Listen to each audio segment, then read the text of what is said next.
ചില എട്ടുകാലികൾ കടിച്ചതിൻ്റെ ശരീരത്തിൽ ഇങ്ങനെ വ്രണങ്ങൾ വരും. ഒരിക്കലും അത് മുറിവ് ഉണങ്ങില്ല. വല്ലാത്ത അസ്വസ്ഥതകളാണ്. തലയോട്ടി വരെ വ്രണമായ പല കാര്യങ്ങളും കണ്ടിട്ടുണ്ട്.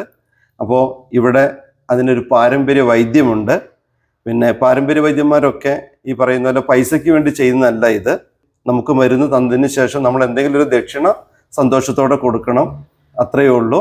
അപ്പോൾ ഈ മരുന്നിനെ കുറിച്ച് നാരായണൻ മാഷ് പറയുന്നത് നമുക്ക് കേൾക്കാം. എല്ലാവർക്കും നമസ്കാരം. ഞാനിപ്പോൾ ഉള്ളത് കോളേരിയാണ്. എൻ്റെ കൂടെയുള്ളത് നാരായണൻ മാഷ്.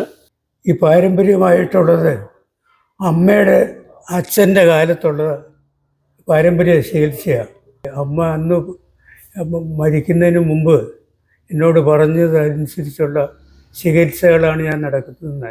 എട്ടുകാലി വർഗത്തിൽപ്പെട്ട എറുപുലിയുടെ അസുഖങ്ങൾക്കും മൈഗ്രെയിന് ഉള്ള മരുന്ന് കൊടുക്കാറുണ്ട്, ടോൺസിൽസിന് കൊടുക്കാറുണ്ട്.